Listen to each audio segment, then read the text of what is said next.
Palestine ഐക്യദാർഢ്യം പ്രഖ്യാപിച്ച മൈം അവതരിപ്പിച്ചതിന്റെ പേരിൽ സ്കൂൾ കലോത്സവം നിർത്തിവെച്ചു. Kasaragod Kumbla government higher secondary സ്കൂളിലാണ് സംഭവം. മൈം അവസാനിക്കുന്നതിന് തൊട്ടു മുൻപ് അധ്യാപകൻ കർട്ടൻ താഴ്ത്തി. ആ ദൃശ്യങ്ങളൊന്ന് കാണാം ആദ്യം.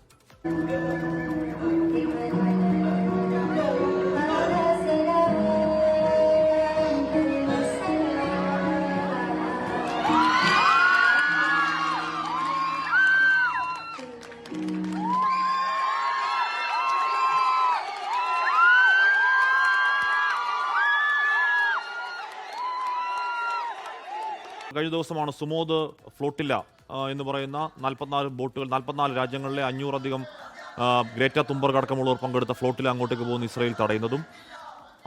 കൊല്ലപ്പെട്ട 66,000 പേരിൽ 26,000 കുട്ടികൾ, 22,000 കുട്ടികൾ. ആ കുട്ടികളിൽ തന്നെ ആയിരക്കണക്കിനാണ് ഒരു വയസ്സ് പോലും തികയാത്ത കുഞ്ഞുങ്ങൾ. അത് ലോകത്തെ മുഴുവൻ വേദനിപ്പിക്കുന്ന ഒരു സംഭവമാണ്. അതിൽ കുട്ടികൾ ഒരു മൈം അവതരിപ്പിക്കുന്നതിൽ ആർക്കാണ് പ്രശ്നം? ലോകമെമ്പാടും അല്ലെങ്കിൽ രാജ്യമെമ്പാടും പലസ്തീന് വേണ്ടി ഐക്യദാർഢ്യം പ്രഖ്യാപിക്കുകയാണ്.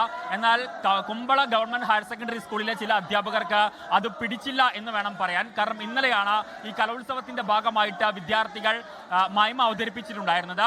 ആ മൈമാണ് പാതി വഴിയിൽ നിർത്തുകയും അധ്യാപകർ കയറി കർട്ടനിടാൻ നിർദ്ദേശിക്കുകയും ചെയ്തിട്ടുണ്ടായിരുന്നത്.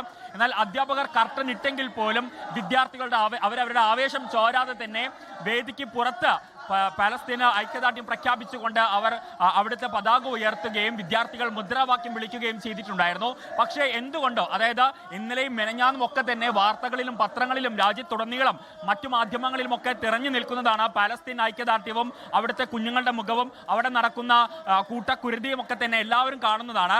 അത് ഒരു മൈം എന്ന രൂപത്തിലാണ് വിദ്യാർത്ഥികൾ കലോത്സവത്തിൽ അവതരിപ്പിച്ചിട്ടുണ്ടായിരുന്നത്. അതാണ് കുമ്പള ഹയർ സെക്കൻഡറി സ്കൂളിലെ അധ്യാപകർക്ക് പിടിക്കാതിരുന്നത്. അതാണ് ഈ വിദ്യാർത്ഥികളുടെ അവരുടെ കലാസൃഷ്ടിക്ക് തടങ്കം വെക്കുന്ന രീതിയിൽ അത് അവസാനിപ്പിക്കാൻ അധ്യാപകരുടെ ഭാഗത്തു നിന്നും ഒരു നീക്കം ഉണ്ടായിട്ടുണ്ടായിരുന്നത്. അതാണ് ഈ MSF-നെയും അതുപോലെ തന്നെ മറ്റ് ഈ സ്കൂളിലെ വിദ്യാർത്ഥികളെയും ചൊടിപ്പിച്ചിട്ടുള്ളത്.